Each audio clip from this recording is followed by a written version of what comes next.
श्री गणेशाय नमः।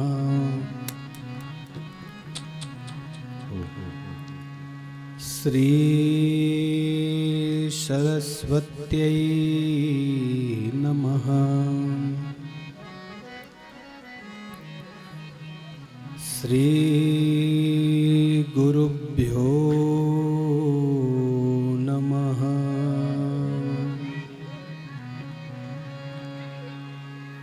सच्चिदानंद रूपाय विश्वोत्पत्त्यादिहेतवे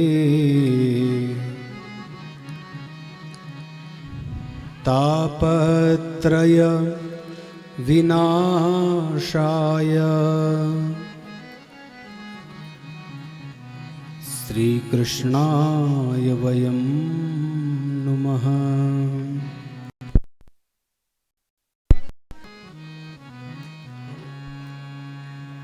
कस्तूरी तिलकं ललाटपटले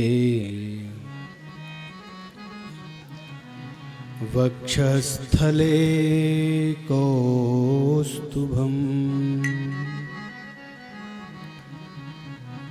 नासाग्रे वरमौक्तिकं करतले वेणुः करे कंकणम् सर्वांगे हरिचंदनं सुललितं कंठे च मुक्तावली गोपस्त्री परिवेष्टितो विजयते गोपाल चूड़ामणि अस्ति स्वस्तरुणीकराग्रविगलत् कल्पप्रसूप्नाप्लुतम् वस्तु प्रस्तुतवेणुनादलहरी निर्वाण निर्व्याकुलम्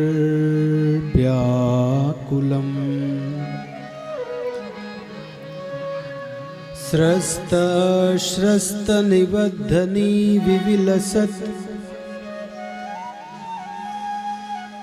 गोपी सहस्रावृतम् हस्तन्यस्तनतापवर्गमखिलो दारं किशोराकृतिः कान्तिः सितामृषति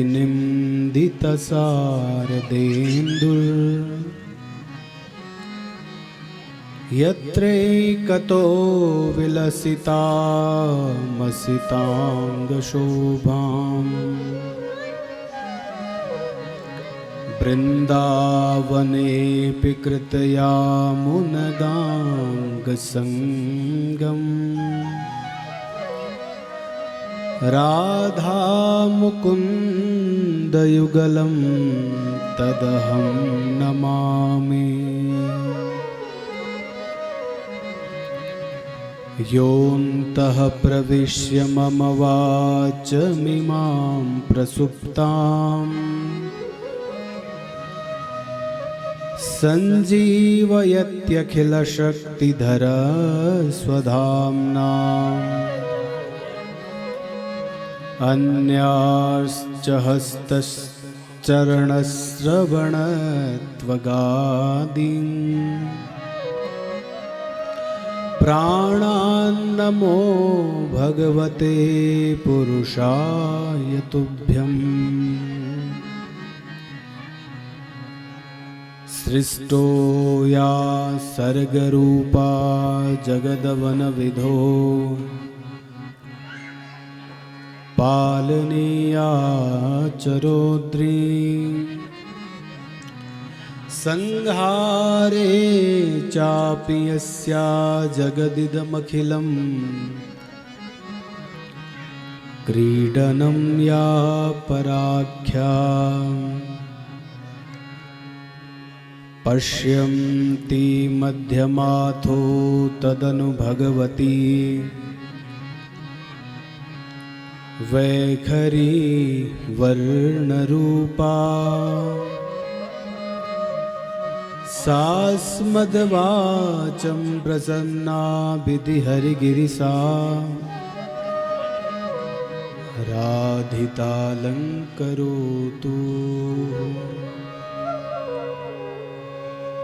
कृष्णाय वासुदेवाय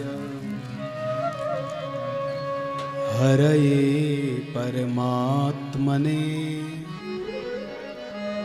प्रणतः क्लेशनाशाय गोविन्दाय नमो नमः।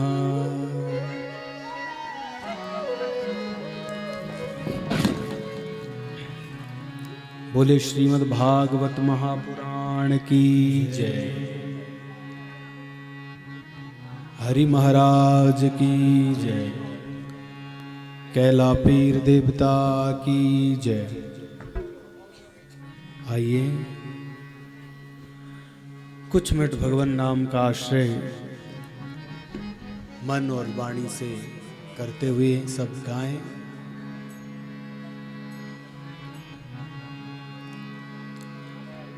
जय राधा माधव जय कुंज विहारी। जय राधा माधव जय कुंज विहारी।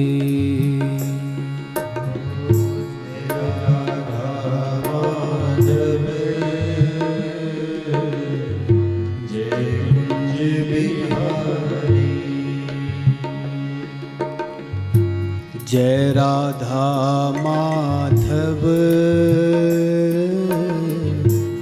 जय कुंज विहारी। जय राधा माधव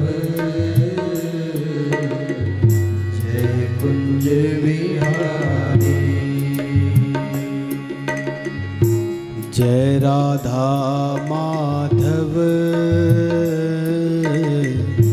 जय कुंज विहारी। जय राधा माधव जय कुंज विहारी।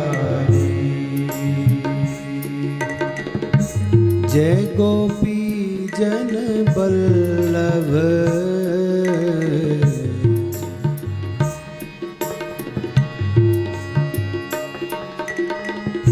जय गोपी जन बल्लभ जय कुंज बिहारी। जय गोपी जन बल्लभ जय कुंज बिहारी। जय गोपी जन बल्लभ जय गिरवर धारी। जय गोपी जन बल्लभ जय गिरवर धारी।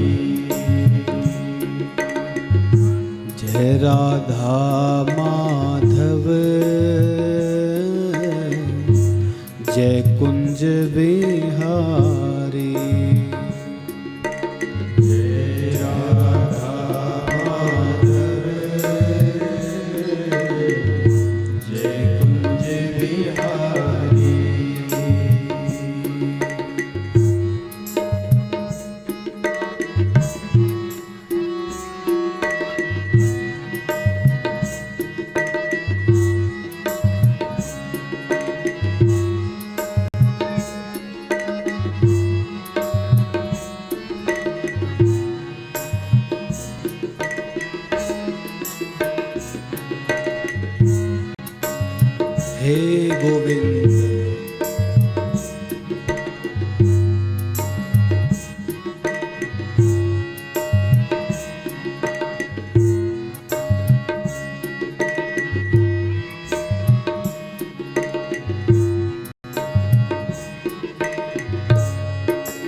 यशोदानंदन ब्रज जन रंजन, यशोदानंदन ब्रज जन रंजन, यशोदानंदन ब्रज जन रंजन, यशोदानंदन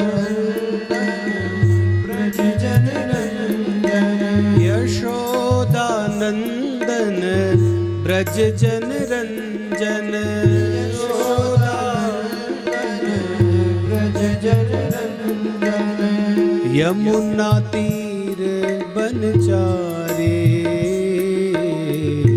जय कुंज बिहारी, यमुना तीर बनचारे जय कुंज बिहारी, जय राधा माधव जय कुंज बिहारी, जय राधा माधव जय कुंज बिहारी, जय राधा माधव जय कुंज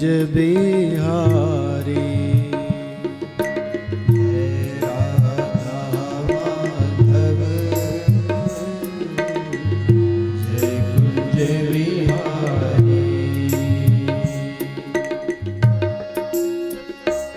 हरि बोल।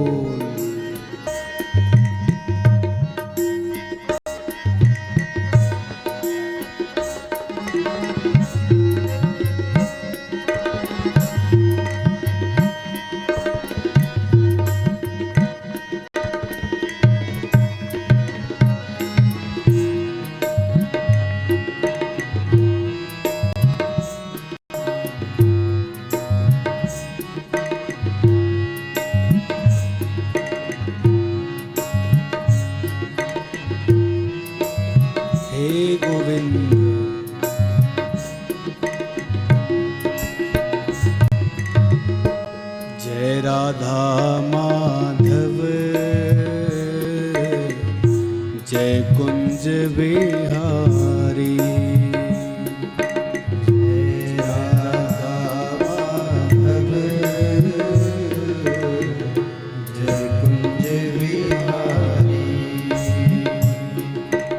जय राधा माधव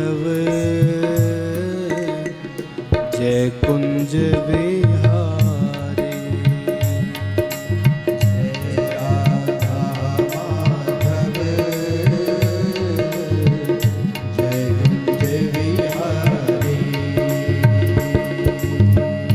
जय राधा माधव जय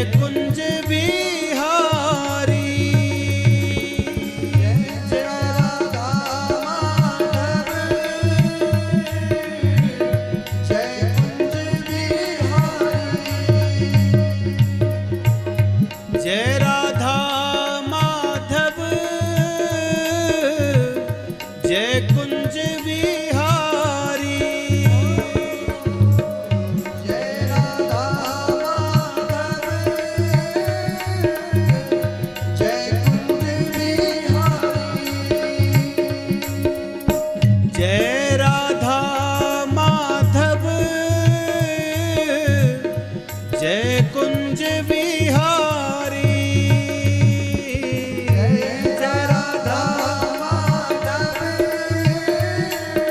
हरि बोल।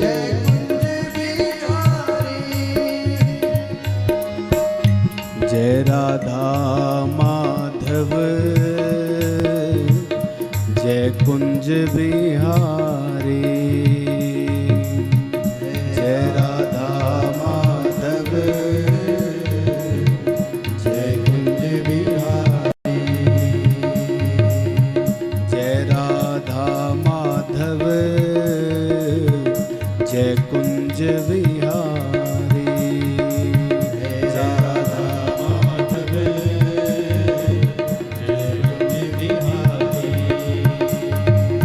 जय कुंज बिहारी।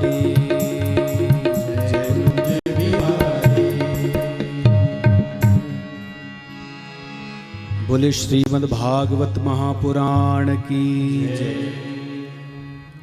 काशी विश्वनाथ भगवान की जय। हरि महाराज की जय। गुरु कैला पीर देवता की जय। खंडवारी मैया की जय। गंगा मैया की जय। यमुना मैया की जय। भद्र विशाल भगवान की जय। समस्त आवाहित देवी देवताओं की जय। सत्य सनातन धर्म की जय। भगवान श्री नारायण के चरणों में प्रणाम करते हुए उपस्थित समस्त देव डोलियां, समस्त आवाहित देवी देवता, यज्ञ मंडप पर विराजित श्रद्धेय आचार्य श्री, समस्त विद्वान विप्रवृंद, मूल पारायण पर श्रद्धेय पूज्य व्यास देव जी, संगीत आचार्य त्रय और आप सभी हरिभक्त जन कथा श्रवण करने आए आप सभी को व्यासपीठ से मेरा प्रणाम। जय श्री कृष्ण। भगवान श्री भागवत की कृपा से जो यजमान परिवार हैं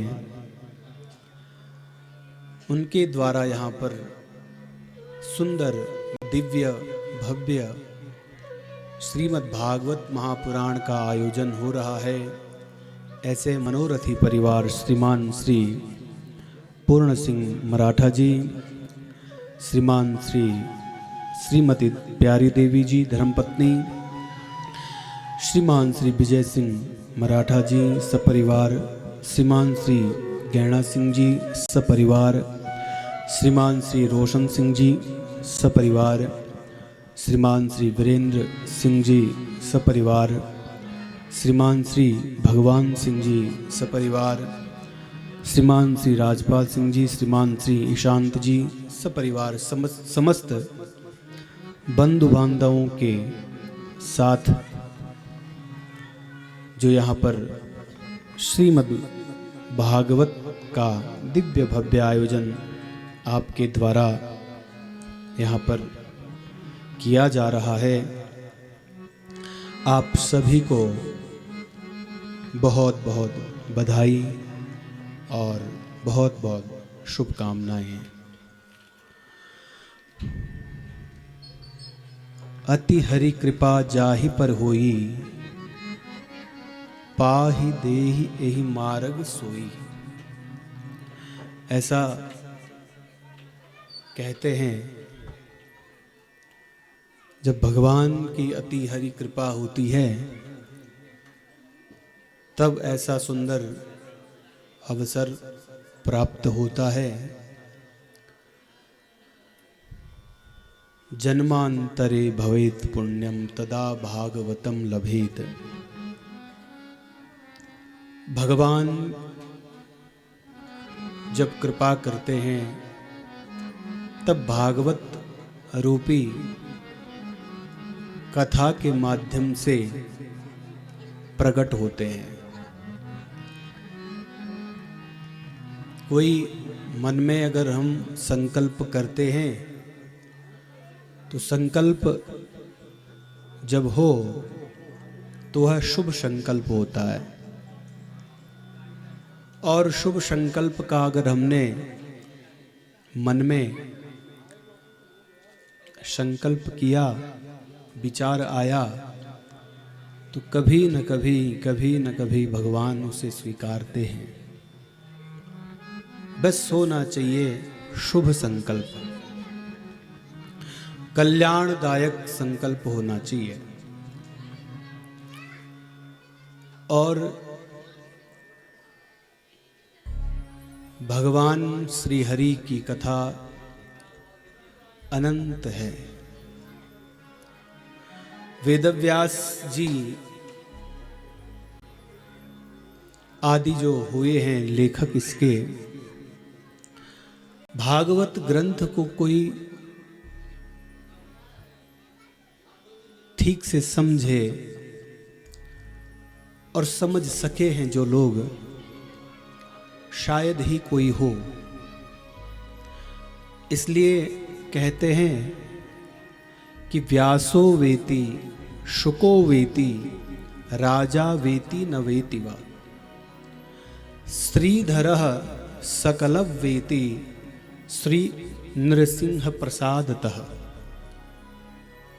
श्रीमद् भागवत के रहस्यों को या तो शुकदेव मुनि जानते हैं या फिर शुकदेव के जो पिता हुए हैं व्यास देव जी,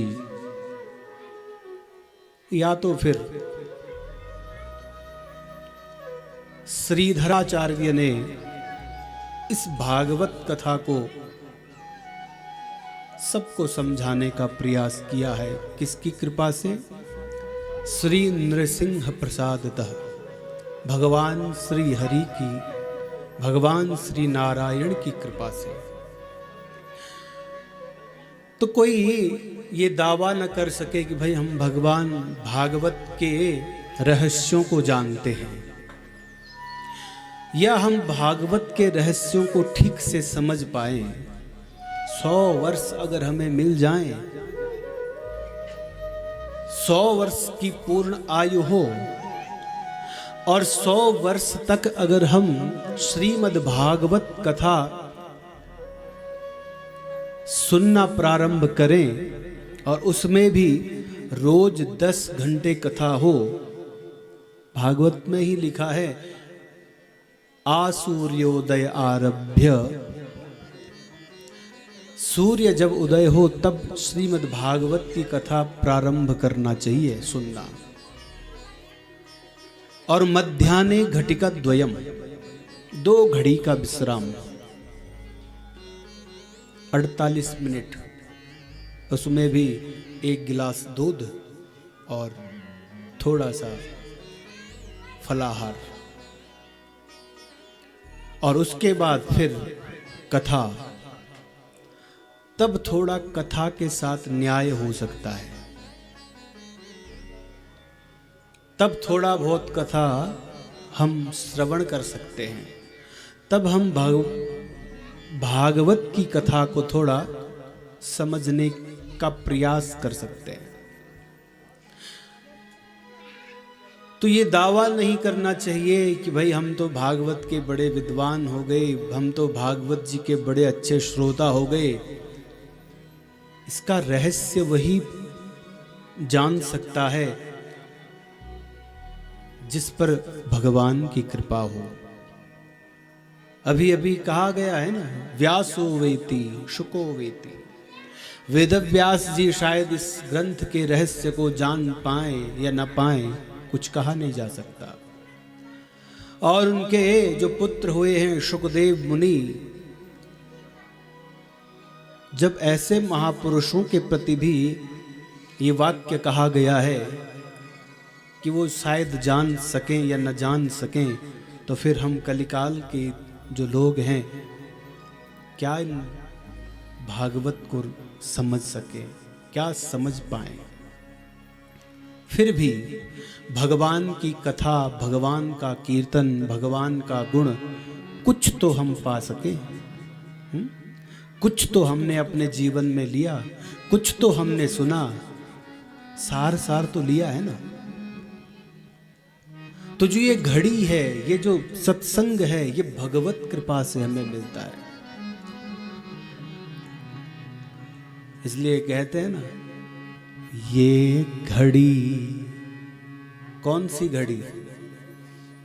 धन्यास्ते कृतिनः पिबन्ति सततम श्री राम नामामृतम। धन्य है वो घड़ी जब भगवान श्री राम का हम स्मरण करते हैं। धन्य है वह पल जब हम भगवान श्री कृष्ण की कथा में बैठे रहते हैं। धन्य है वह पल जब हम यज्ञ में बैठे रहते हैं, भगवान के समीप बैठे रहते हैं। तो इस घड़ी को ऐसे न गुजारो, ये घड़ी न जाए बीत। हे मेरे मालिक, हे मेरे ठाकुर, ये घड़ी न जाए बीत, तुझे मेरे गीत बुलाते हैं। कभी गंगा के तट पर बैठ करके हम भगवान का स्मरण करें और याद करें। कभी माँ गंगा की गोद में, कभी बाबा विश्वनाथ की गोद में बैठ करके हम भगवान को स्मरण करें। वो घड़ी धन्य है। ये घड़ी न जाए बीत, तुझे मेरे गीत बुलाते हैं। मेरा सोना पड़ा है संगीत,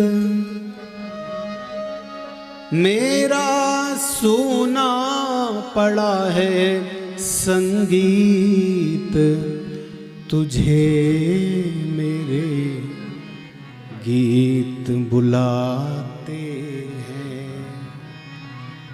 ये घड़ी न जाए बीत। धन्यास्ते कृतिनः पिबन्ति सततम श्री राम नामामृतम। वह घड़ी धन्य है। और एक पल है हंसना, एक पल है मिलना, जीवन है 2 दिन का मेला। एक पल है हंसना, एक पल है रोना, ये दुनिया है 2 दिन का मेला। तूने भली रे निभाई प्रीत। हे मेरे ठाकुर, हे मेरे मालिक, तूने भली रे निभाई प्रीत, तुझे मेरे गीत बुलाते हैं। मेरा सोना पड़ा है संगीत, हो मेरा सोना पड़ा है संगीत, तुझे मेरे गीत बुलाते हैं। कहते हैं वह संगीत जो है बेकार है जिस संगीत में भगवान का नाम न गाया हो। धिक्ताम धिक्ताम, धिक्कार है उस संगीत के लिए जिस संगीत के माध्यम से हमने उस भगवान को न पुकारा हो। तो आप लोग जो है इस घड़ी में जो हम गुजार रहे हैं ये पल कल नहीं आने वाला। इसलिए आप लोग बड़े सौभाग्यशाली हैं जो अपने इस अमूल्य जीवन को ऐसे भगवान की चर्चा में, भगवान की कथा में बैठ करके गुजार रहे हैं। और जब भगवान की कथा में हम गुजार, कथा क्या है? रस ही तो है कथा। कथा का एक नाम है रस, है ना। और रस, कथा में रस जो आ रहा है वह है भगवान का स्वरूप। इसलिए हमारे उपनिषद के जो ऋषि हैं वह कहते हैं रसो वे सह, रस नाम परमात्मा का है। और कथा क्या है? रस को प्रदान करने वाली है। कम रसम के रसे स्थितिम करोतीति ऐसा कथा। जो रस में हमारी स्थिति कर दे, बस वही कथा है। तो ये घड़ी न जाए बीत, तुझे मेरे गीत बुलाते हैं। तो भगवान की कथा में बैठ करके हम भगवान का स्मरण करें। एक बार करके तो देखें, एक बार प्रयास तो करें। और ये जो प्रयास हम करते हैं तो वही भगवान फिर प्रसाद के रूप में हमें देते हैं। देते हैं कि नहीं देते हैं? आप लोगों का कभी मन में संकल्प रहा होगा कि भाई हम अपने घर में भागवत जी को विराजमान करेंगे। कभी न कभी, कभी न कभी परमात्मा वह अवसर जरूर देता है। और जब घर में श्री ठाकुर जी विराजमान हो जाते हैं तो फिर रोज उत्सव होता है। पर्वों पर हो गया, कथा में हो गया है, व्रत में हो गया। कहते हैं रोज ठाकुर का उत्सव मनाओ, रोज भगवान का उत्सव मनाओ। बिना सत्संग के, बिना कथा के, बिना हरिनाम के मुख, बिना हरिनाम का जो मुख होता है वह बेकार होता है। वह जीवन बेकार होता है जो भगवान श्री हरि की कथा के बगैर हम गुजार रहे हैं। तो कल हमने भगवान श्री कृष्ण का प्राकट्य उत्सव मनाया। और भगवान जब प्रकट होते हैं तो केवल और केवल अपने भक्तों के लिए प्रकट होते हैं। केवल भगवान जो है अपने भक्तों के निमित्त, भक्तों के लिए लीला करते हैं। और जैसे ही नंदालय में आए, नंद भवन में भगवान प्रकट हुए, तो नंद बाबा ने गायें दान करी। ब्राह्मणों को बुला करके स्वस्ति वाचन करवाया। और स्वस्ति वाचन करवाने के बाद गौओं का दान किया। गाय हमारी क्या है? मां। गाय कटे ना, गायों का संवर्धन हो, गाय बढ़े। गाओ विश्वस्य मातरः। गाय क्या है? हमारे विश्व की मां है। कहते हैं कि गाय के लिए भगवान इस धरती पर प्रकट हुए। इसलिए भागवत के विद्वान भी कहते हैं, अन्य पुराणों में भी कहते हैं, भगवान श्री कृष्ण जो है गायों के प्रति इतना उनका स्नेह है, इतना उनका प्रेम है। गाओ में अग्रतः संतो, मेरी आगे गाय हो।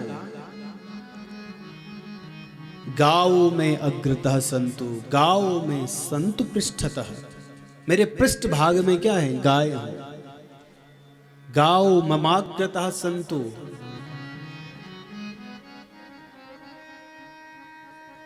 मैं गायों के बीच में खड़ा रहूं। गाओ में अग्रतः संतो, गाओ में संतु पृष्ठतः, गाओ में पुरतः संतो, गवां मध्ये वसाम्यहम्। आज गायों की जो दुर्दशा समाज में दिखने के लिए मिल रही है, बड़ा चिंतन का विषय है यह। ऐसे ही हमारे उत्तराखंड के जो ऋषि हैं, परम श्रद्धेय, परम पूज्य गौ गंगा कृपाकांक्षी पूज्य गोपाल मणि जी महाराज, जो गाय के लिए, गौ माता, राष्ट्र माता का जो सत्संकल्प जिन्होंने लिया है, वह भगवान की कृपा से पूर्ण हो। गाय के लिए वह जो उन्होंने इतना प्रयास किया, कार्य कर रहे हैं। और हमारे देश के साधु संत, बड़े बड़े शंकराचार्य सब उसमें भाग ले रहे हैं। हम सबका दायित्व बनता है कि हम गाय पाल न सकें तो कोई बात नहीं, लेकिन गाय के रक्षा के लिए जो खड़ा है उसके साथ हम खड़े तो हो सकते हैं। धर्म के साथ हम खड़े हैं तो समझो कि धर्म हमारी रक्षा करेगा। यतो धर्मस्ततो जयः। तो गौओं का दान किया, और दान भी कैसे किया? बोले, कहते हैं कि दान जो है वो शतपात्र को देना चाहिए। सतपात्र को अगर हम दान देते हैं वही दान फलीभूत होता है। अदत्त दानात् भवे दरिद्रो दरिद्र भावात् प्रकरोति पापम पाप प्रभावान् नरकं प्रयान्ति पुनः दरिद्रः पुनरेव पापिः। जो अदत्त दानाश्च भवेत् दरिद्रो, जो दान जो है कुपात्र को देता है वह मनुष्य क्या है? दरिद्री होता है। भाई दरिद्री होगा तो फिर दरिद्रता के कारण वह पुनः पाप करेगा, और जब पुनः पाप करेगा तो पाप के कारण से वह नरक जाएगा, और नरक में जाकर के हैं फिर बार बार वह दरिद्री होगा और फिर पापी होगा। जिसको हम दान कर रहे हैं, चाहे विद्या हो, चाहे ज्ञान हो, चाहे धन हो, चाहे कुछ भी हम दे रहे हैं, क्या वह उसके योग्य है या नहीं? मंदिरों में हम लोग दान देते हैं, लेकिन उस धन का पता नहीं हो क्या रहा है, ये कुछ पता ही नहीं है। किसी योग्य व्यक्ति को, किसी योग्य को अगर हम दान देते हैं तो वही दान फलीभूत होता है। तो कुपात्र को दान नहीं देना चाहिए, अभक्त को दान नहीं देना चाहिए। तो दान किसको दें? सत्पात्र दानाच्च भवेत् धनाढ्यो धनात् प्रभावात् करोति पुण्यम पुण्यम प्रभावात् त्रिदिवं प्रयान्ति।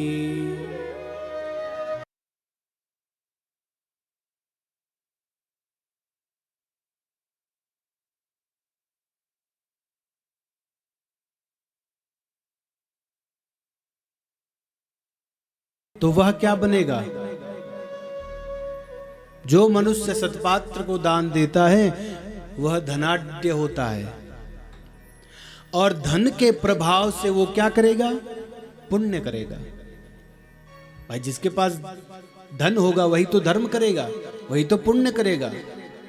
और फिर धन के प्रभाव से जब उसका पुण्य बढ़ेगा और पुण्य के प्रभाव से जब वह स्वर्ग जाएगा तो फिर धनाढ्य होगा, और फिर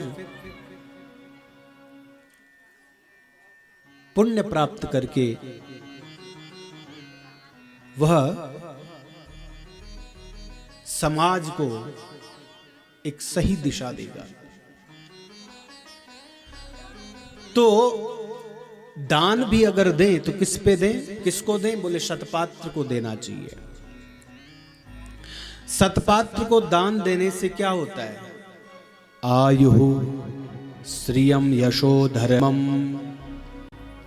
लोकानाशिष एव च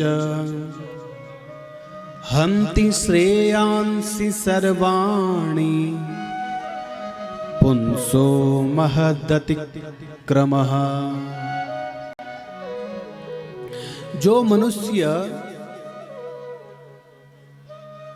सतपात्र को दान देता है, पूज्यों को सम्मान करता है, ब्राह्मणों का सम्मान करता है, उसको क्या है? उसकी आयु बढ़ती है, उसकी संपत्ति बढ़ती है, उसकी कीर्ति बढ़ती है, और उसे स्वर्ग लोक आदि प्राप्त होते हैं।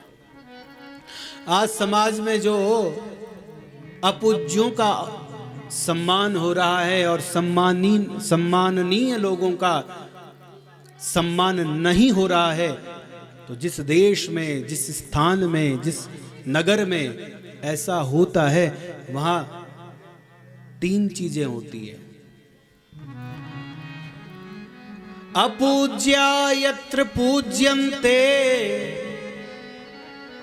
पूज्या पूज्य व्यतिक्रमः, त्रीणि तत्र प्रजायन्ते, दुर्भिक्षं मरणं भयम्। जहां अपूज्यों का पूजन होता है, जहां पर सम्माननीयों का, सज्जनों का अपमान होता है और असज्जनों का सम्मान होता है, उस देश में, उस नगर में 3 चीजें होती है। दुर्भिक्षम, अकाल पड़ता है, मरणम और भय। वहां की प्रजा जो है भयभीत होती है, वहां अकाल पड़ता है, वहां भूकंप आदि जो ऐसी घटनाएं होती रहती है। इसका कारण क्या है? संतों का अपमान। इसका कारण क्या है? ब्राह्मणों का अपमान। इसका कारण क्या है? गाय का अपमान है। जिनका हमें सम्मान करना चाहिए वो तो एक कोने में बैठे हुए हैं। इसलिए पाश्चात्य एक विद्वान हुए हैं, रोमारोला। उसने कहा कि समाज को दुर्जनों की दुर्जनता से उतना नुकसान नहीं है जितना नुकसान है सज्जनों के निष्क्रिय होने से। सज्जन जब मौन हो जाते हैं तो फिर दुर्जन जो है वह अपना काम करता है। इसलिए विद्वान कभी एक नहीं हो सकते, सज्जन कभी एक नहीं हो सकते। होते हैं, हो जाएं तो फिर समाज कहां से कहां, समाज की दशा ही बदल जाए। जो दुर्जन होते हैं वह उसकी मैत्री जल्दी हो जाती है, उनका समूह हो जाता है। इसलिए आज हम समाज में देखते हैं एक ग्रुप बना हुआ है हर क्षेत्र में,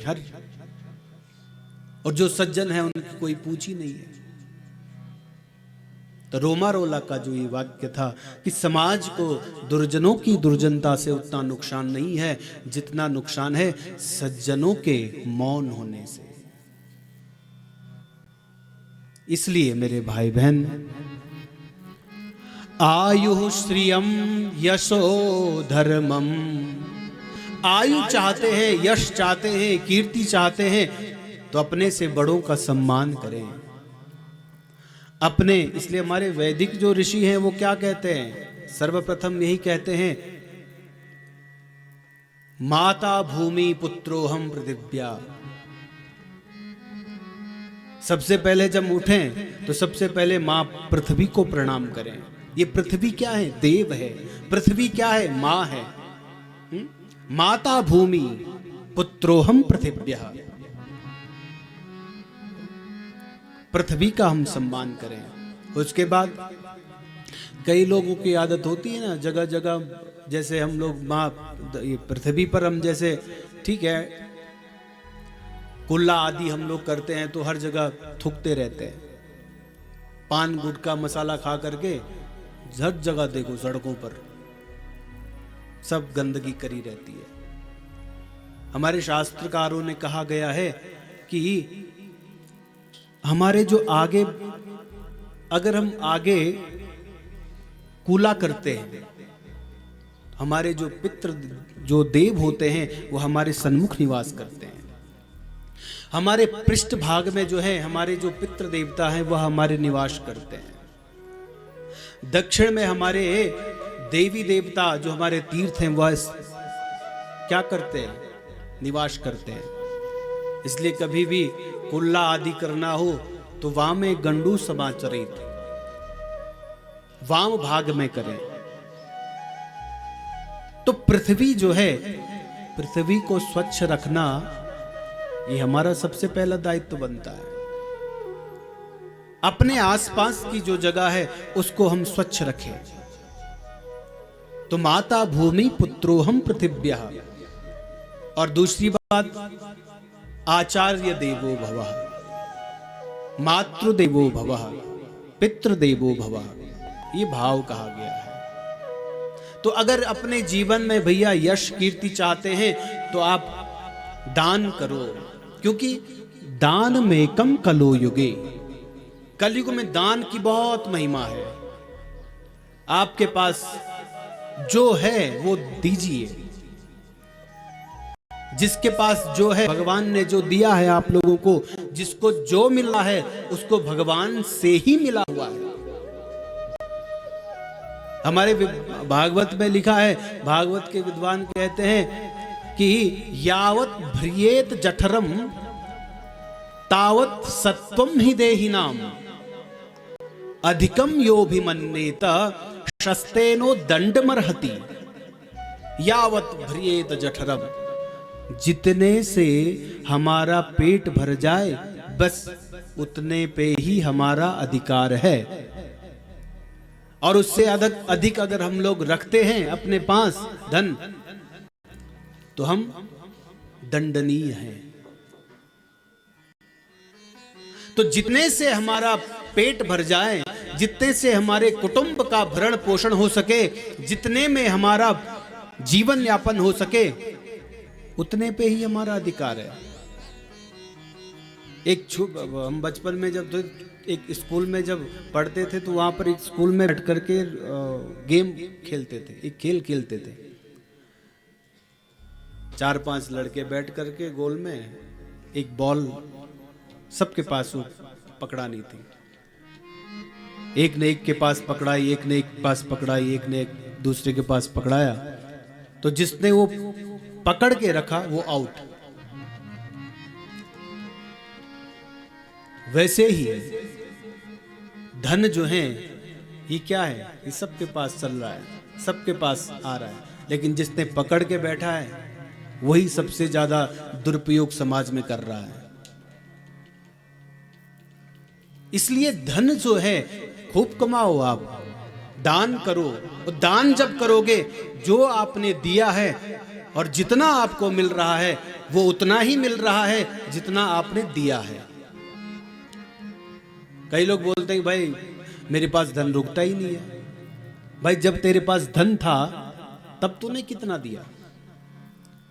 इसलिए घर में जब कोई भिक्षा लेने आता है तो याचका नैव याचन्ते बोधयन्ति गृहे गृहे। याचक आपके द्वार पर आ गया तो भाई वो तो बोधयन्ति गृहे गृहे, वो तो बोध करवा रहा है कि भाई मेरे पास कुछ था, जब था तब मैंने दिया नहीं, और जब दिया नहीं तो आज घर घर जाकर के मैं मांग रहा हूं। तो कई लोग बोलते हैं कि भाई मेरे पास तो है ही नहीं, मैं क्या दूं। कई लोगों के पास होता है तो वो देते नहीं है, और फिर कहते हैं कि भाई मेरे पास इतना ही है। क्यों? क्योंकि जब तेरे पास था तब तूने दिया ही नहीं, तो उतना ही मिलेगा। तो जितना हमारे पास है अपने सामर्थ्य के अनुसार आप दान करो, आप दो। और दान में कम कलो युगे, जिसको मिला है वही मिला है जो हमने दिया है। दान का अर्थ क्या होता है? बोना। जो आप बोओगे वही आप काटोगे। जो आपने दिया है पूर्व जन्म में या इस जन्म में, वही आपको मिलेगा रिटर्न। किसी के पास कुछ नहीं होता देने के लिए तो वो गाली देते हैं।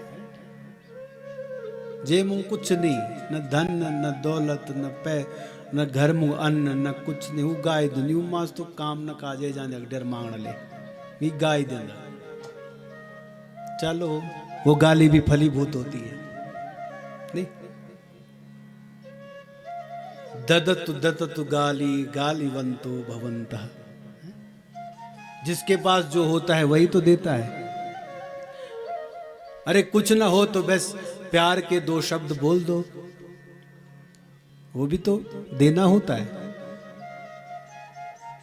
तो दो, जिसके पास जो है श्रद्धा से अगर आप देंगे तो भगवान, देखो हम लोग बोलते हैं ना कि भाई फलाना व्यक्ति अभी इतना दुनिया का सबसे अमीर आदमी है, फलाना व्यक्ति अभी भारत का सबसे बड़ा आदमी है।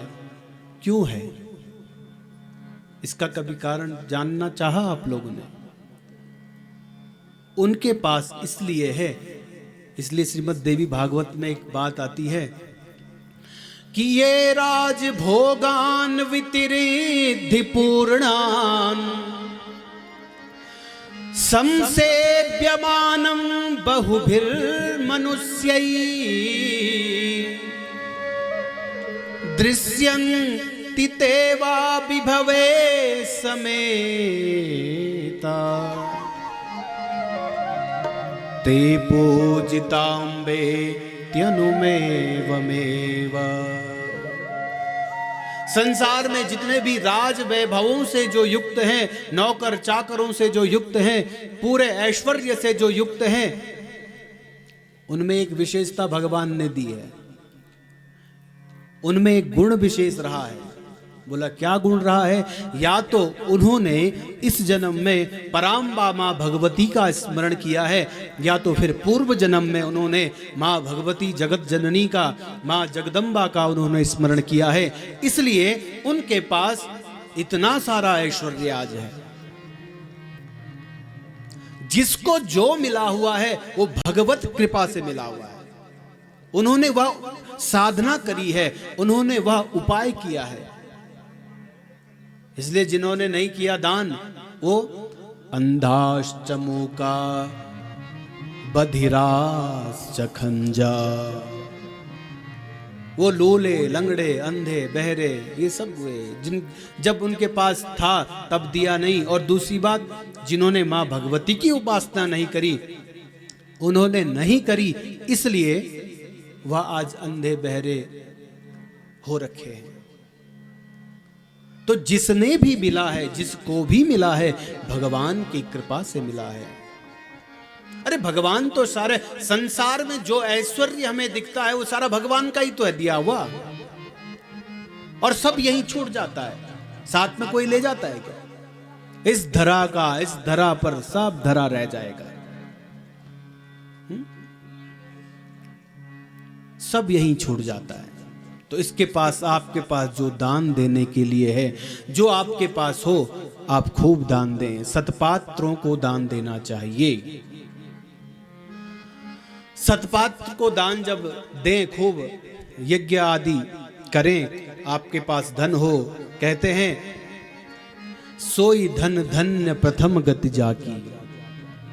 वही धन धन है, धन्य है जिसकी प्रथम गति है। प्रथम गति माने जो धर्म में लग रहा है, वही है जो दान में लग रहा है।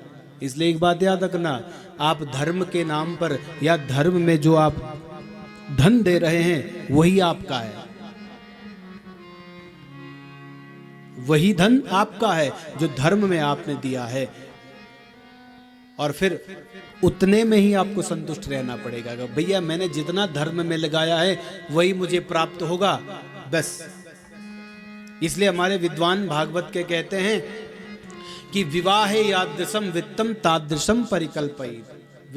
जैसे विवाह में अगर हम जैसे उत्सव मनाते हैं खूब, जैसे विवाह में हम लोग धन खर्च करते हैं, वैसे श्रीमद् भागवत रूपी कथा में भी हम लोगों को वित्त साध्य नहीं होना चाहिए, उसमें कोई कंजूसी नहीं करनी चाहिए, क्योंकि यहां आप लोग जो बो रहे हैं वही आपको फिर मिलेगा। तो दान में कम कलो युगे। तो जिसको भी मिला है भैया, वह दान से ही मिला हुआ है। और खूब नंद उत्सव हुआ, और नंद उत्सव के बाद लाखों गायियां दी, हजारों गायियां दी है दान में, स्वर्ण दान दिया है। जितना भी नंद के पास था भगवान का दिया हुआ, वह सब ब्राह्मणों को, गायों को दिया। और आगे चल करके जब भगवान श्री कृष्ण का कंस को जब पता चला कि मेरा जो काल है वह उसने जन्म ले लिया है, तो अब उसने एक राक्षसी को भेजा, और राक्षसी को जब भेजा कि जाओ जितने भी अभी आज से जितने भी शिशुओं ने जन्म लिया है वहां जाकर के आप क्या करो, उनको मारना प्रारंभ कर दो। नंदः पथि वचः शौर्यैर् नमृषेति विचिन्तयन् हरिं जगाम शरणं मुत्पातांगमशंकितम्।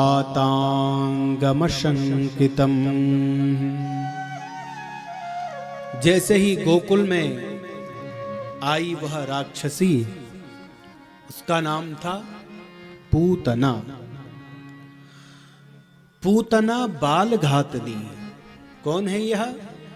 बोलो, बालकों को मारने वाली, शिशुओं की हत्या करने वाली। और उसका जो स्वरूप है इतना सुंदर स्वरूप है कि कोई देखे तो उस पर मोहित हो जाए, लगे ही ना कहीं से कि कोई राक्षसी है ये। तो जब नंदालय के समीप आए और यशोदा से पूछा कि भाई बधाई हो, आपके घर में लाला हुआ है, जरा मुझे भी तो दर्शन करा दे। बोला क्यों नहीं, दर्शन करो। और जैसे ही भगवान ने देखा, ओहो यह तो इसका जो मन में है, मधु तिष्ठति जिह्वाग्रे हृदि हलाहलम विषम। ये तो मुख से कुछ और बोल रही है लेकिन आई है हृदय में क्या है? बोला विष। कुछ लोग होते हैं ना, सामने पे बहुत मीठा बोलते हैं, इतना मीठा बोलते हैं, इतना मीठा बोलते हैं कि जो डायबिटीज हो रहा है शायद उसी के होने से हो रहा है लोगों को। इतना मीठा बोलते हैं, सामने पे बहुत मीठा बोलते हैं लेकिन मन में इतना कपट, इतना छल। तो समझना कि वो राक्षस प्रवृत्ति के लोग हैं। ये मैं नहीं कह रहा हूं, शास्त्र कह रहे हैं।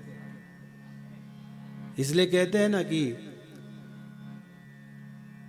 मनस्यन्यद वचस्यन्यद कार्ये चान्यद दुरात्मनाम। जो मन में कुछ और करता है, मन से कुछ और है, और वाणी में कुछ और है, और करता कुछ और है, समझना कि भाई ये ठीक आदमी नहीं है। मनस्यन्यद वचस्यन्यद कार्ये चान्यद दुरात्मनाम।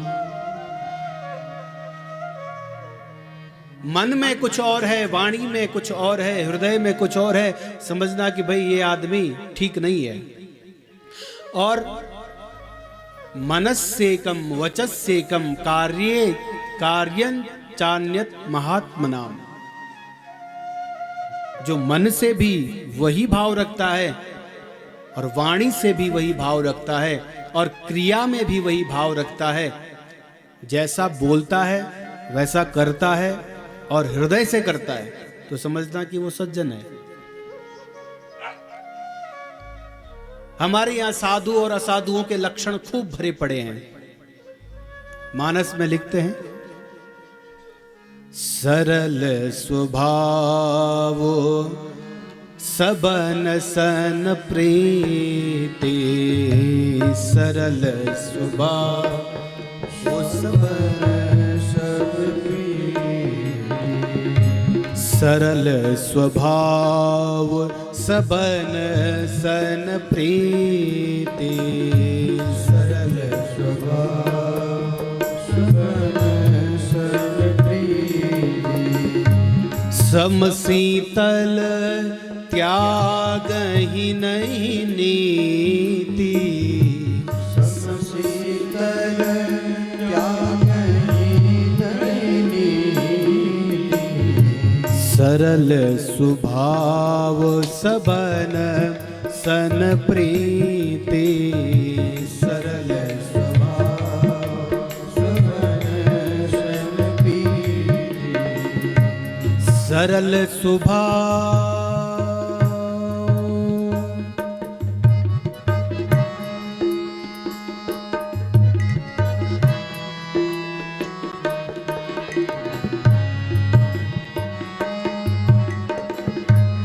सरल स्वभाव सबन सन प्रीति, सरल स्वभाव सबन सन प्रीति, सरल स्वभाव सबन सन प्रीति, सम शीतल त्याग ही नहीं नीति, सम शीतल त्याग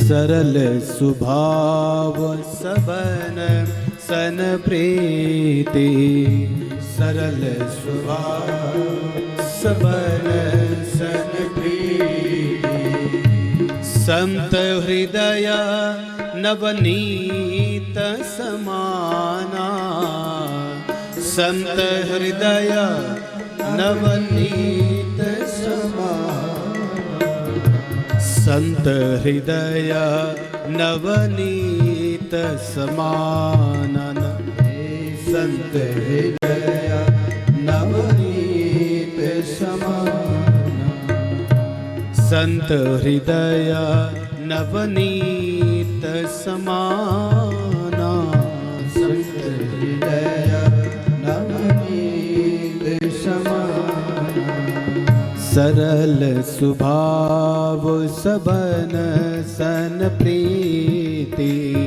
सरल स्वभाव सबन सन प्रीति, सबन सन प्रीति, सबन सन प्रीति। तो जिसका सबके प्रति सरल स्वभाव हो, समझना बात संत है। तो मनस से कम वचस से कम कार्य चान्यत महात्मा नाम, जो मन से भी वही सोचता है कि भाई हाँ ठीक है तेरा शुभ हो, और वाणी से भी बोल रहा है, क्रिया में भी दिख रहा है, व्यवहार में भी तो दिखे, समझना वह संत है। आजकल समाज में ऐसे लोग बड़े मिलते हैं पग पग पर, कदम कदम पर, परोक्षे कार्य हंतारम प्रत्यक्षे प्रियवादी नाम। सामने पे तो बहुत अच्छा बोलते हैं लेकिन पीठ पीछे ओहो, बड़ा कष्ट होता है दूसरों की उन्नति को देख करके। सामने पे तो बड़ी प्रशंसा करेंगे लेकिन मन में ओहो कैसे ये कर रहा है। तो ये दुर्जनता जो है, ये स्वभाव जो है, पूतना कौन है? वही तो है जिसके मधु तिष्ठति जिह्वाग्रे हृदय हलाहलम विषम। अविद्या का नाम है पूतना। अविद्या का नाम क्या है? पूतना। अज्ञानता वस्तु हम लोग पाप करते हैं। अज्ञानता के कारण ही तो हम एक दूसरे के प्रति राग द्वेष करते हैं, ईर्ष्या करते हैं। और अज्ञानता से ही जब हम लोग अपने विवेक को खो देते हैं तो फिर हमारे मति में वो भान ही नहीं रहता कि हम सही कर रहे हैं या गलत कर रहे हैं। इसलिए आपने देखा होगा कई लोग बोलते हैं भाई मैंने कभी गलत किया ही नहीं। उसको अपनी गलती का एहसास भी नहीं होता है। इतना वह पाप में हो गया, पाप में प्रवृत्त हो गया कि उसको स्वयं का भी भान नहीं रहता है कि मैंने कोई गलती नहीं की, हमसे कोई गलती नहीं हुई। अरे भाई गलतियां होती है। तो मधु तिष्ठति जिह्वाग्रे हृदय हलाहलम विषम। आज पूतना आई हुई है भगवान के पास और भगवान को गोद में लिया, और गोद में लिया तो दुग्ध पान किया भगवान ने। और भगवान तो अंतर्यामी समस्तानाम भावम जानाति मानसम। भगवान अंतःकरण के जो भाव हैं वह तो जानते हैं यह किस भाव से आई है। विष लगाया है और विषपान करवाने आई है। तो भगवान ने बोला ठीक है तू विषपान कराने आई है तो मेरे पास, तो अब तो भाई तू मुक्त ही होगी। तो जैसे ही दुग्धपान करवाया, चरा चरात्मा सनिमिले ते क्षणः, और जैसे ही दुग्धपान कराया तो भगवान श्री कृष्ण ने आंख बंद कर दी। कहते हैं साधु संतों के इसमें अलग अलग विचार हैं, अलग अलग भाव हैं। भगवान ने नेत्र इसलिए बंद कर दिए कि अगर मैं इसको देखूं तो कहीं मुझे इससे प्रीति ना हो जाए, प्रीतिर नयन योगतः, क्योंकि नेत्रों का जब मिलन हो तो फिर प्रेम भाव जगेगा ही। तो इसलिए भगवान ने नेत्र बंद कर दिए। और दूसरा जो भाव था कि भाई विषपान कराने आई है तो विष का पान तो मैं नहीं कर सकता हूं, मैं तो माखन मिश्री खाने वाला, दूध पीने वाला है, गौमृत पीने वाला। तो भगवान शिव जो हैं विषपान करने में भले सक्षम हैं। तो उन्होंने भगवान आंख बंद करके मानो ऐसा भाव रखा कि भगवान शिव को याद कर रहे हैं, क्योंकि भगवान ने विष का पान किया। जब समुद्र मंथन हुआ तो उसमें से विष निकला, तो भगवान संसार में अगर छोड़ते वह विष तो पूरा संसार नष्ट हो जाता। इसलिए भगवान ने आज अपने गले में ही कंठ में धारण किया विष को, इसलिए विष के कारण कंठ नीला पड़ गया, इसलिए भगवान नीलकंठ को याद किया। और दूसरा भाव कहते हैं, तीसरा जो भाव है, भगवान ने सोचा, विचार किया कि भाई कोई अच्छी वस्तु, दर्शन अच्छी वस्तु का किया जाता है। ऐसे जो बाल घातिनी है, जो शिशुओं को मारने वाली है, ऐसे का दर्शन क्या करना। एक भाव संतों ने कहा कि अपने बाल्यकाल के ही सार्थकता से जो भीरुत्व जो ज्ञापन होता है, इसलिए क्योंकि बाल अवस्था में जब कोई भयानक चीज हम देखते हैं तो उससे डर लग जाता है, और जब डर लगता है तो आंख बंद कर लेते हैं। क्यों? क्योंकि भगवान शिशु के बालक स्वरूप हैं और भगवान जानते हैं कि भाई ये मुझे मारने के लिए आई है, इसलिए भगवान थोड़ा सा भयभीत हो गए। इसलिए भय के कारण शायद आंखें बंद कर दी हो। और एक भाव ये है कि माँ जब बालक को दुग्धपान कराती है तो बालक वह मातृ स्नेह के भाव से वह जब दुग्धपान करता है तो नेचुरल स्वतः ही वह आंखें अपने आप बंद कर देता है। क्यों? क्योंकि माँ का दूध पी रहा हो। इसलिए हमारे विश्वनाथ कहते हैं, मातृभाव दर्शिकायास्तस्याः स्वकर्तृक वधे लज्जानुपपत्यै। जो मातृभाव होता है, शिशु जो है मां की गोद में बैठ करके आंख बंद करके दुग्धपान कर रहे हैं। और जब भगवान ने देखा कि भाई ये तो मुझे मारने के लिए आई है, और आज भगवान ने ऐसा दुग्धपान किया कि उसके प्राण खींच लिए। क्यों? क्योंकि दुष्टों के संहार के लिए तो भगवान आए हैं। और जब उसके प्राण खींचने लग गए तब पूतना कहने लगी, समुंच मुंचालमिति प्रभासिणी, समुंच मुंचालमिति प्रभासिणी, निष्पीड्यमाना खिल जीवमर्मणि, विवृत्य नेत्रे चरणो भुजो मुहुः प्रस्विन्न गात्रा क्षिपति रुरोदः, सामुंच मुंचालमिति प्रभाषिणी। अरे छोड़ दे मुझको, छोड़ दे मुझको, ऐसा चिल्लाने लग गई। और चिल्लाने लग गई, भगवान ने उसको उसके प्राण खींच लिए। प्राण खींच लिए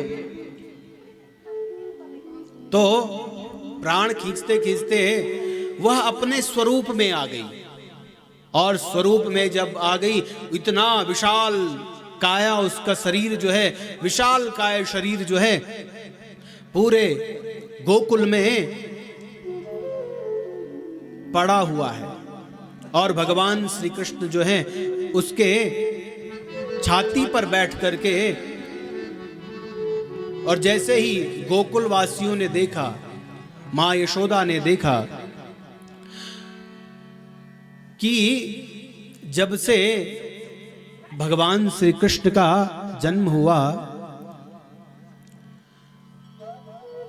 आखिर ऐसा क्यों हुआ जो इसको इतनी विशाल राक्षसी जो है वह किस मनसा लेकर के यहां आई थी। और पूतना की सदगति हुई, भगवान ने उसको अपना धाम दिया। गोविंदे लभते रतिम, भगवान श्री कृष्ण ने उसको अपना धाम दिया। अब कई लोग ऐसा कहते हैं कि भाई भगवान श्री कृष्ण को वह तो विषपान कराने के लिए आई थी, लेकिन भगवान ने इसको मात्र मां का जो स्थान था वही स्थान पूतना को दिया। और गर्ग संहिता में कथा आती है, जो यह पूतना है, जब भगवान वामन राजा बलि के यज्ञ में गए, और राजा बलि के यज्ञ में जब गए तो राजा बलि की एक बेटी थी, उसका नाम था रत्नमाला। और रत्नमाला जो है वह भगवान पर इतनी प्रसन्न हो गई, भगवान पर इतनी मोहित हो गई, इतनी मोहित हो गई कि इतना छोटा सा बालक अगर मेरा होता तो मैं इसे दुग्धपान जरूर कराती। और भगवान ने उसके भाव को वह समझा। बाले परम भक्तस्य सुताया वामनो हरिः मनोरथस्तुते भूयान् मनस्यपि वरम ददौ। तो वह संकल्प जो है भगवान ने पूरा किया और उसको सद्गति प्रदान कर दी। और सद्गति जब प्रदान कर दी तब आगे चल करके मां यशोदा ने अपने गोदी में बिठा करके उसको क्या किया, गौमूत्रेण स्नापयित्वा, गर्गाचार्य जी को बुला करके उनको गौमूत्र से स्नान आदि करवाया और उनको दुग्धपान करवाने लगी। कौन? माँ यशोदा। अब माँ यशोदा जो है वह दुग्धपान जब कर रही है, दुग्धपान करवा रहे हैं भगवान श्री कृष्ण को। और छोटा सा जब शिशु होता है ना, वह जब माँ जब उसको दूध पिलाती है तो वैसे वो टुकुर टुकुर आंखों से दूध पीता है, लेकिन माँ की ओर निहारता रहता है। और माँ जो है वह कहती है, हे मेरी आँखों का रतन, हे बाला से जा दे, बाला से जा दे, हे मेरी आँखों का रतन, बाला से जा दे, बाला से जा दे, बाला से जा दे। दूध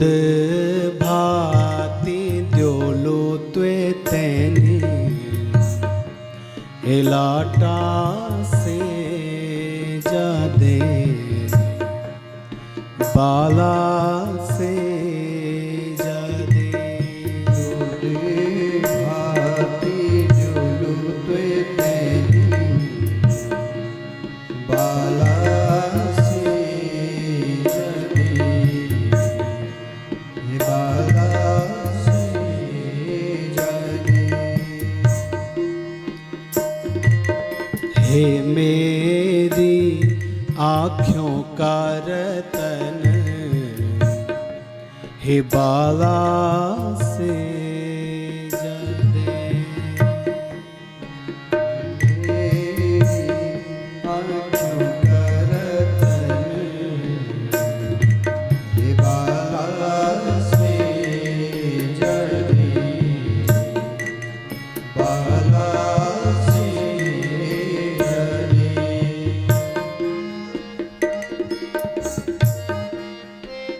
माँ यशोदा जो है भगवान श्री कृष्ण को दुग्ध पान करा रही है, दूध पिला रही है, पिलाए। और भगवान श्री कृष्ण टुकुर टुकुर करके देखे हैं। और माँ बोले भाई सो जा, मेरा तो बहुत काम है। मेरी औखोड़ी पौखोड़ी छई तू, मेरी स्याणी छे गाणी, मेरी स्याणी छे गाणी। मेरी औखोड़ी पौखोड़ी छे तू, मेरी श्यामी छे गाणी, मेरी श्यामी छे गाणी। मेरी औखोड़ी पौखोड़ी छे तो, मेरी स्याणी छे गाणी, मेरी स्याणी छे गाणी। मेरी औखोड़ी पौखोड़ी छे तू, मेरी श्यामी छे गाणी, मेरी श्यामी छे गाणी। मेरी जे कोड़ी उकोड़ी भैलू रे, से जा बोल्यो माणी, से जा बोल्यो माणी। मेरी जे कोड़ी तू कोड़ी छे तू, से जा बोल्यो मानी, से जा बोल्यो मानी। ना हो जींदेरो ना हो बाबू जन, बाला से जा दे, बाला से जा दे। हे मेरी आँखों का रतन, बाला से जा दे, बाला से जा दे।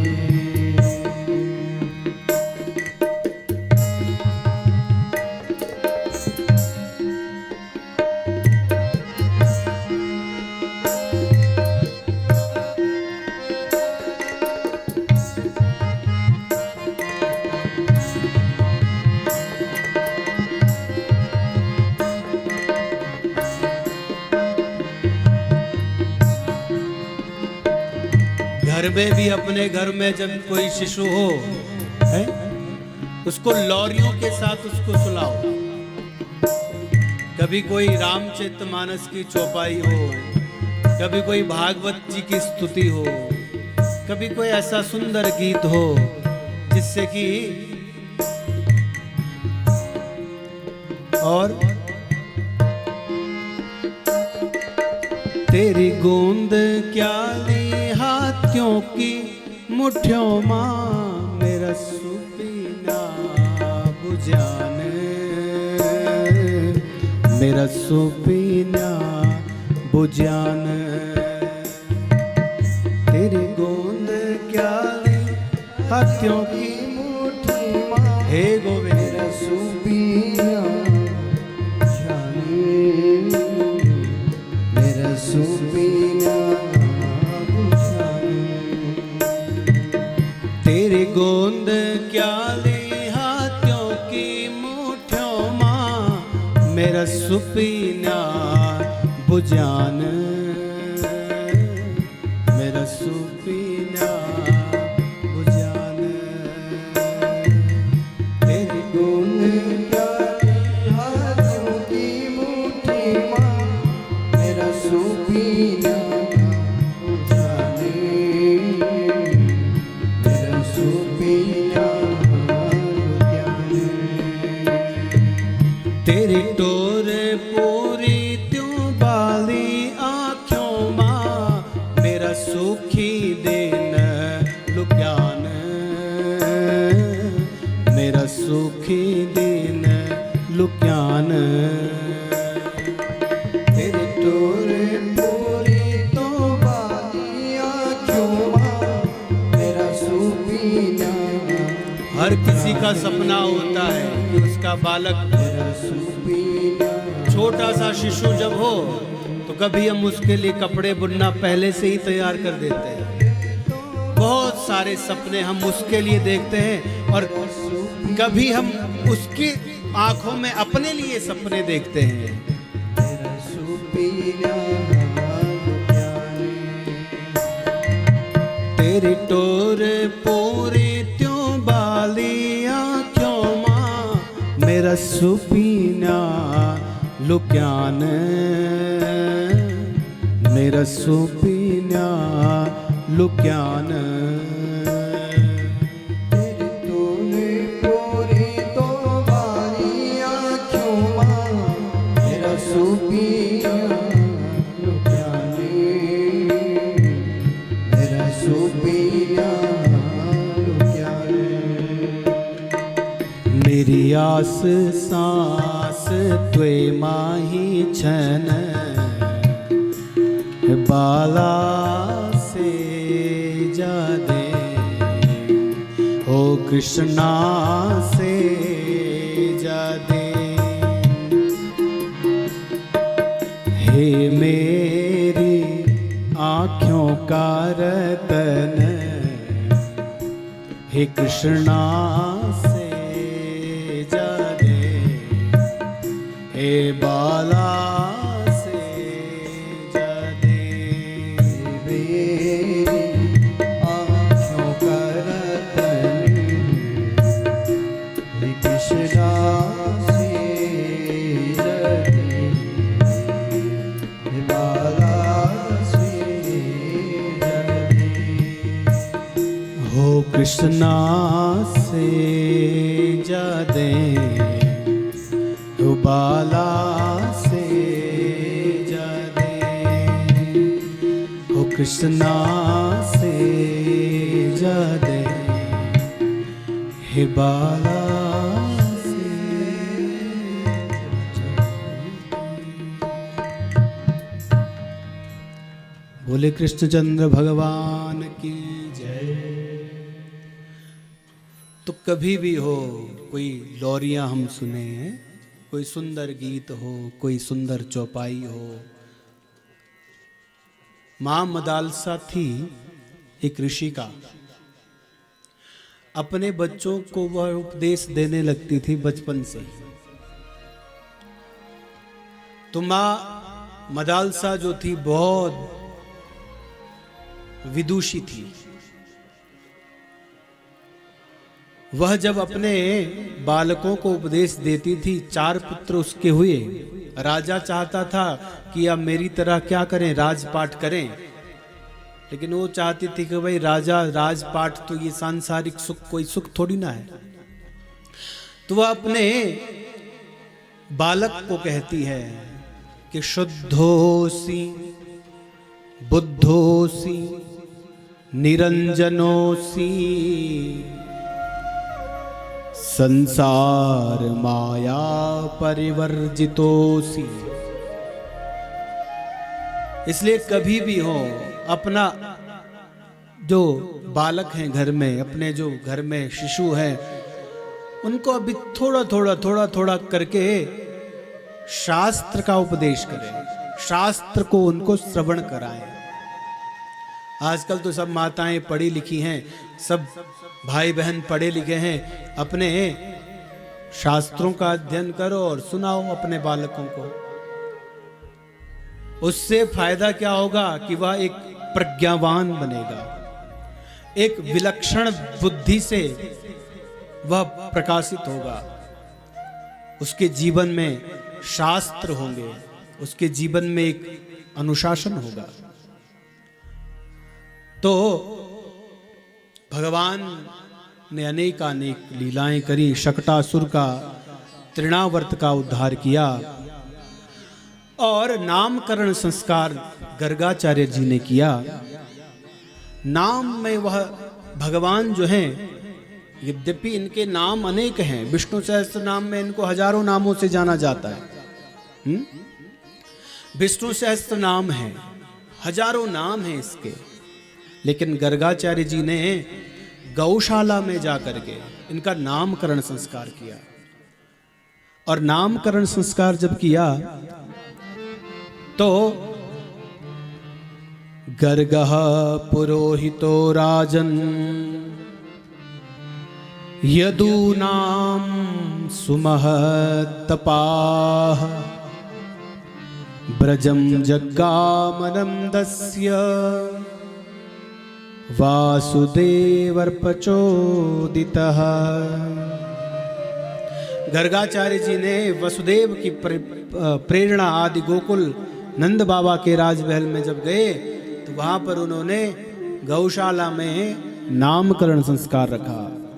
और भगवान तो हैं हर युग में जब प्रकट होते हैं, और हर युग में भगवान अलग अलग रंग में प्रकट हुए।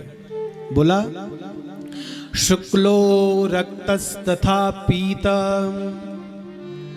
इदानीं कृष्णतां गतः।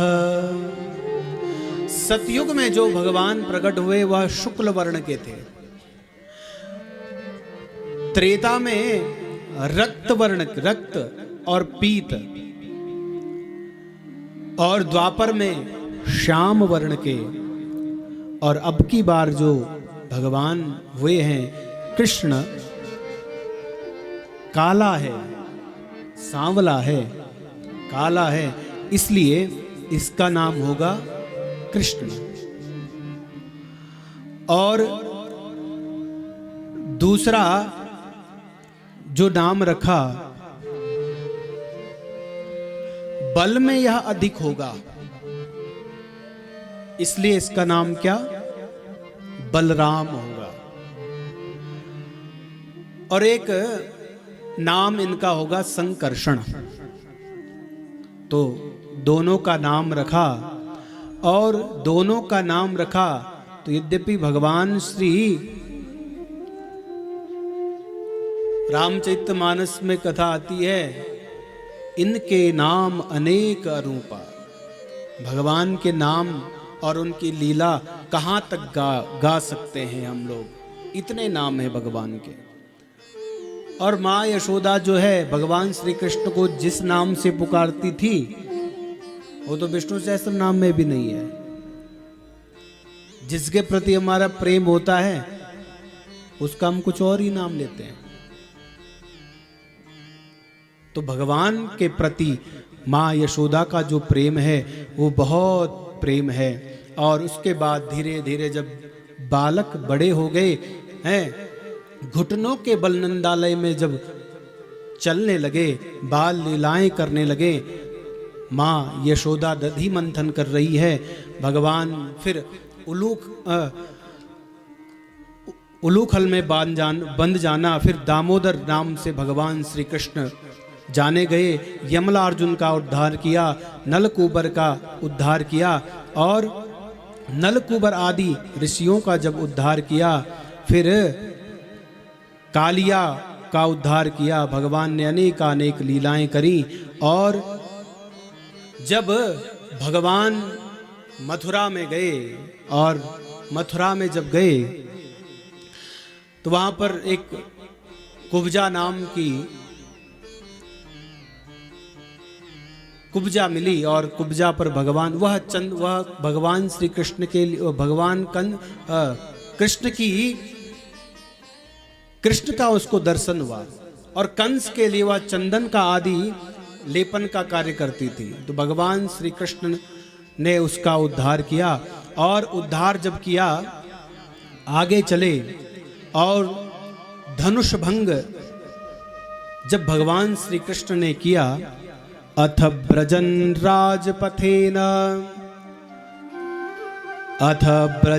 राजपथेन माधवः स्त्रियं गृहीतांग विलेप भाजनाम विलोक्य कुब्जां युवतीं वराननां प्रपच्छयान्तिं प्रहसन् रसप्रदाः।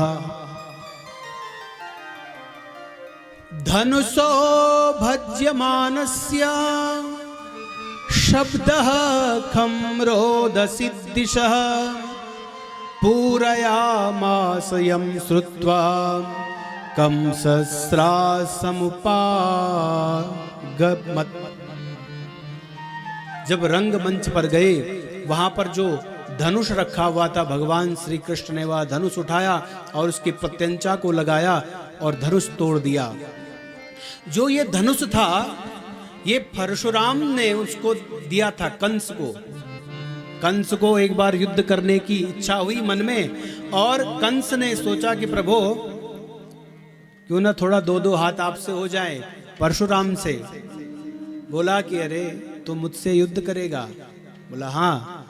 तो ठीक है, पहले जो ये धनुष है इस धनुष की प्रत्यंचा को पहले इस डोरी को इस पर चढ़ा के दिखा दे मेरे को, फिर तब मैं तेरे साथ युद्ध करूंगा।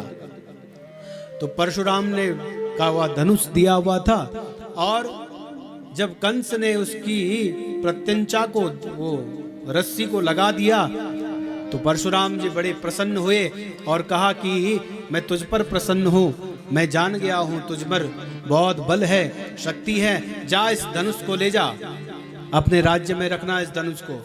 और जब वह धनुष राज्य में रखा, पर ध्यान रखना जो इस धनुष को तोड़ेगा समझना उसी के हाथों तेरी मृत्यु होगी। तो आज उसने देखा भगवान श्री कृष्ण ने उस धनुष को तोड़ दिया। अब वह जान गया कि भाई मेरा जो काल है वो यही है। चाणूर मुष्टिक आदि जो उसके जो राक्षस थे उनको भेजा गया। मल्लानाम शनिर्निर्णाम नरवरः स्त्रीणाम स्मरो मूर्तिमान गोपानां स्वजनो सतां क्षितिभुजां शास्ता सुपित्रो शिशुः मृत्युर्भोजपते विराट विदुषां तत्त्वं परं योगिनां वृष्णीनां परदेवतेति विदितो रंगम गतः साग्रजः। भगवान आज रंगमंच पर जब आए हैं वहां पर तो भगवान को जो मल्ल है जो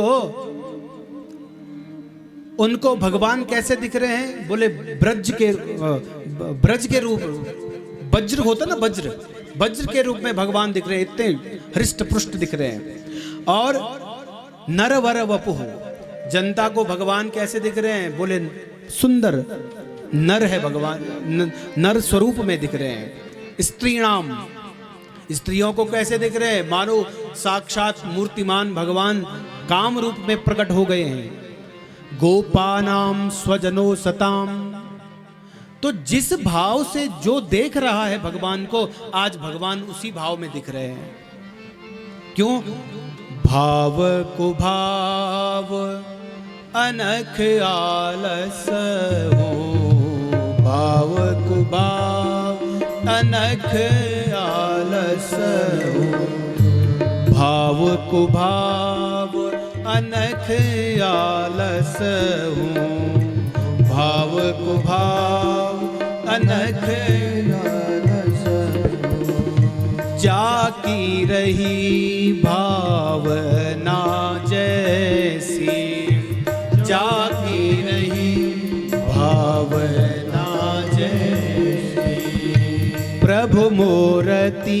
देखी तिन तेसी, प्रभु मूरति देखी तिन तेसी, जाकी रही भावना जैसी, जाकी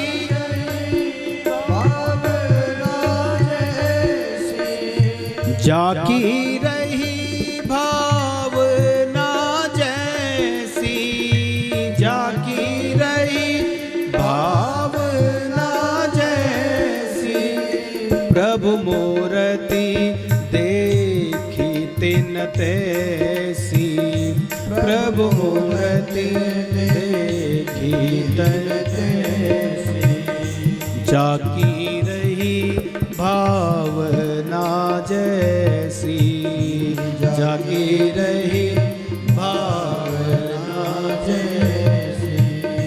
श्री राम जय राम जय जय राम, श्री राम जय राम जय जय राम, श्री राम जय राम जय जय राम, श्री राम जय राम जय जय राम, श्री राम जय राम जय जय राम, श्री राम जय राम जय जय राम, श्री राम जय राम जय जय राम, श्री राम जय राम जय जय राम। तो जिसको जिस भाव से भगवान दिख रहे हैं, जाकी रही भावना जैसी, प्रभु मूरत देखी तिन तैसी। ऐसे ही भगवान श्री कृष्ण को सब लोग दर्शन कर रहे हैं। और अंत में प्रगृह्य केशे सुचलत किरीटम, निपात्य रंगोपि तुंगमंचात्, तस्योपरिष्टा स्वयमं जनाभः, पपात विश्वाश्रयात्मतंत्रः। भगवान श्री कृष्ण जो है कंस के पास गए और कंस को उठाया और पटका और मूर्छित हुआ, फिर युद्ध किया, फिर उसको पछाड़ा और अंत में भगवान श्री कृष्ण ने क्या है, उसका उद्धार कर दिया। बोले कृष्णचंद्र भगवान की जय, कृष्णचंद्र भगवान की जय, कृष्णचंद्र भगवान की जय। देखो पाप का जो अंत होता है, उसके पाप का अंत होता है। देखो हम लोग पाप करते हैं ना, तो पाप के कारण जो है हमारी मति जो है वह भ्रष्ट हो जाती है। द्वेष बुद्धि जो है वह हमारे अज्ञान के कारण होती है। इसलिए द्वेष जो है वह विनाश का ही कारण होता है। भगवान को भजो तो द्वेष भाव से भी भज सकते हैं। जैसे कंस ने भजा, रावण ने भजा। रावण को पूछा, भाई तू भगवान श्री राम के सामर्थ्य को जानता है? जब भगवान श्री राम जो है सेतु समंदर पर पुल बांध रहे थे, तो उनके नाम लिख करके पत्थरों पर वह तैरते तैरते हुए क्या है, विशाल सेतु का निर्माण किया। और राम का प्रभाव रावण को तब पता चला। तो जब रावण को पता चला कि भाई ये ब्रह्म है, यह साक्षात करतुम अकर्तुम अन्यथा करतुम समर्थ भगवान है, तब भी उसने द्वेष किया। बोला कि भाई अब तो उनकी शरण में चले जा। बोला कि नहीं नहीं, मैं शरण में नहीं जा सकता हूं, मैं भगवान का भजन नहीं कर सकता हूं। क्यों? हो ही भजन नहीं तामस देहा। जो मैं तो तामसिक प्रवृत्ति का आदमी हूं, इसलिए मुझसे भजन नहीं होता है। मैं वैर ही कर सकता हूं। इसलिए उसने वैर भाव से भगवान को भजा। कंस ने वैर भाव से भजा भजा तब भी उनकी सदगति हुई। भगवान को तुम जैसे चाहो वैसे भजो, पर भजो भगवान को, तब भी मुक्ति ही होगी। और भगवान श्री कृष्ण अब बड़े हुए हैं, अब गुरुकुल में गए हैं। गुरु के पास, सांदीपनी ऋषि के पास उन्होंने समस्त विद्याओं का अध्ययन किया।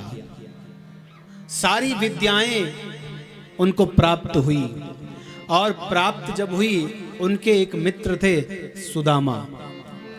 सुदामा उनके बड़े अच्छे मित्र थे। वह अच्छे वेद पाठी और ब्रह्मनिष्ठ हुए, और भगवान श्री कृष्ण 64 दिनों में 64 कलाएं विद्या प्राप्त की भगवान श्री कृष्ण ने। तो यह भगवान श्री कृष्ण का सामर्थ्य नहीं है, बल्कि गुरु का सामर्थ्य है। सांदीपनी के आश्रम में जाकर के, सांदीपनी ऋषि के पास बैठ करके उन्होंने खूब विद्या का अध्ययन किया।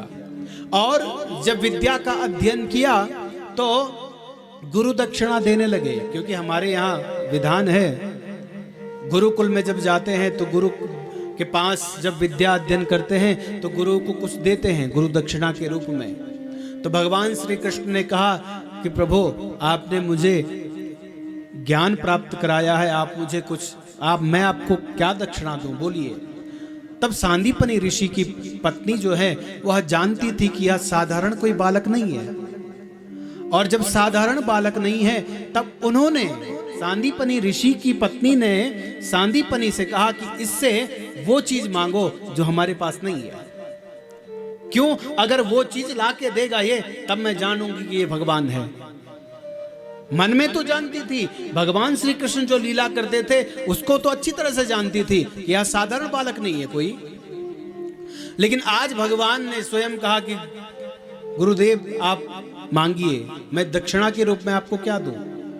तब भगवान के वचन सुन करके सांदीपनी ऋषि बड़े प्रसन्न हुए, और उन्होंने कहा, समंत्र पत्न्या समहार्णवे मृतम। अगर आप मुझे देना ही चाहते हो गुरु दक्षिणा के रूप में, तो जो मेरा बालक है वह समुद्र में डूबा हुआ है, मर चुका है वो। अगर आप देने में सामर्थ्य रखते हैं तो आप सन्मंत्र पत्न्या समहार्णवे मृतम बालम प्रभासे वरयाम बभूवः। बालम प्रभासे, प्रभास क्षेत्र में यह गया था समुद्र के किनारे, और समुद्र में एक राक्षस रहता था, शंखासुर। उसने उस बालक को निगल लिया। अगर आप देना ही चाहते हो तो आप मेरे बालक को मुझे दीजिए। और जब भगवान श्री कृष्ण ने कहा कि भाई ठीक है, मैं आपके बालक को ले आऊंगा, तो भगवान श्री कृष्ण जो हैं गए हैं यमराज के पास, क्योंकि भगवान ने तो सारा सिस्टम भगवान से ही तो चल रहा है, सारा डिपार्टमेंट जो है तो भगवान के ही आदेश से तो चल रहा है। तो भगवान श्री कृष्ण ने जो वह बालक था, उस बालक को मृत है, मर चुका है, पुनः वहां से उसको जीवित करके अपने गुरु सांदीपनी ऋषि के चरणों में प्रस्तुत किया। और सांदीपनी ऋषि ने जब प्रस्तुत उसे जब कर दिया, दे दिया, लो आपका गुरुपुत्र, आपका यह पुत्र है, तो सुंदर ढंग से उसका आलिंगन किया, बड़ा स्नेह किया। और स्नेह जब किया तो कहते हैं कि भाई माँ पुत्र का जो स्नेह होता है, माँ के पुत्र का जो स्नेह होता है वो बड़ा दिव्य होता है।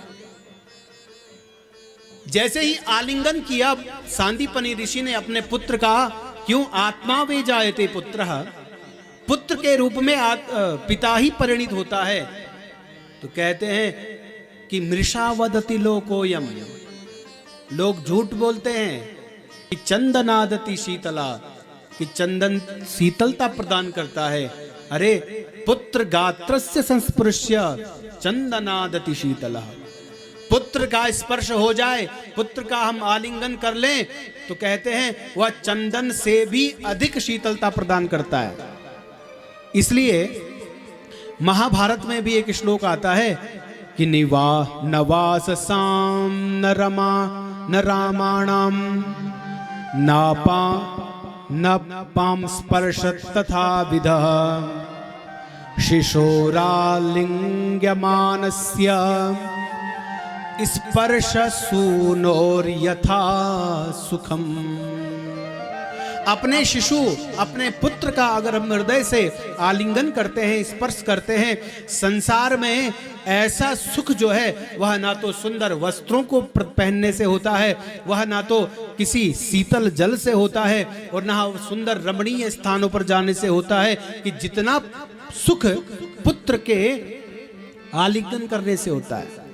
पुत्रः स्पर्श वराम वताम वरः। संसार में पुत्र सुख से बढ़कर ना तो कोई सुख है और ना ही आनंद है। मलया चंदनम जात मति शीतम वदन्ति वै शिशोरालिङ्ग्यमानस्य चंदनादधिकं भवेत्। चंदनादधिकं भवेत्। मलयगिरी चंदन जो होता है बड़ा शीतल होता है, परंतु उससे भी जो श्रेष्ठ अगर है वह है पुत्र गात्रस्य संस्पृश्य। पुत्र का स्पर्श हो जाए तो बस वही परम सुख है। गृहस्थ में कहते हैं कि न पुत्रात् परमो लाभो, पुत्र से बढ़कर कोई लाभ नहीं है। शून्यम पुत्र गृह चिरम शून्यम नास्ति यस्य सन्मित्रम। वह घर घर नहीं है जिस घर में शिशु न हो, बालकों की रोने की आवाज न हो, बालक न हो। आज जब सांदीपनी ऋषि ने देखा कि इतने समय बाद मेरा पुत्र घर आया है, माँ सांदीपनी ऋषि की जो पत्नी है वह रोने लगी, खूब आलिंगन किया और भगवान का धन्यवाद किया। अब उसके मन में वह श्रद्धा जगी कि अब ये वाकई में भगवान है। क्यों? क्योंकि भगवान जो है कृष्णस्तु भगवान स्वयं, वह तो ही भगवान है ही। और भगवान कर तुम अकर तुम अन्यथा कर तुम समर्था परमेश्वरा। जो हो सकता है उसको करने में भी जो सामर्थ्य रखता है, और जो नहीं हो सकता है उसके करने में भी जो सामर्थ्य रखता है, वही है भगवान। तो आज जब देखा कि भगवान श्री कृष्ण का सामर्थ्य, तो अब जब साथ में सुदामा जी रहे हैं तो सुदामा ने भी देखा कि बाल सखा है, ऐसे ही कोई चमत्कारी होगा। लेकिन जब उन्होंने मृत पुत्रों को वापस गुरु दक्षिणा के रूप में दे दिया, तब सुदामा के मन में ये भाव जग गया कि अब यह साक्षात ब्रह्म है और अब मैं ब्रह्म की ही पूजा करूंगा। इसलिए सुदामा जी के लिए विरक्त इंद्रियार्थेषु ब्रह्मवित्तमः ऐसे शब्दों का प्रयोग किया गया। उन्होंने जान लिया था कि ये साक्षात ब्रह्म है, तभी से भगवान श्री कृष्ण की भक्ति में वह डूब गए। और आगे चल करके भगवान श्री कृष्ण का विवाह होता है रुक्मिणी के साथ। कथा ऐसी आती है कि राजा भीष्मक जो था विदर्भ देश का, वह उसके 5 पुत्र थे। और उसके 5 पुत्र जब हुए तो उसमें एक पुत्री, उसका नाम था रुक्मिणी। राजा सीद भीष्मको नाम विदर्भाधिपतिर्महान तस्य 5 भवन पुत्राः कन्यका च वराननः। भीष्मक की एक बालिका थी, उसका नाम था रुक्मिणी।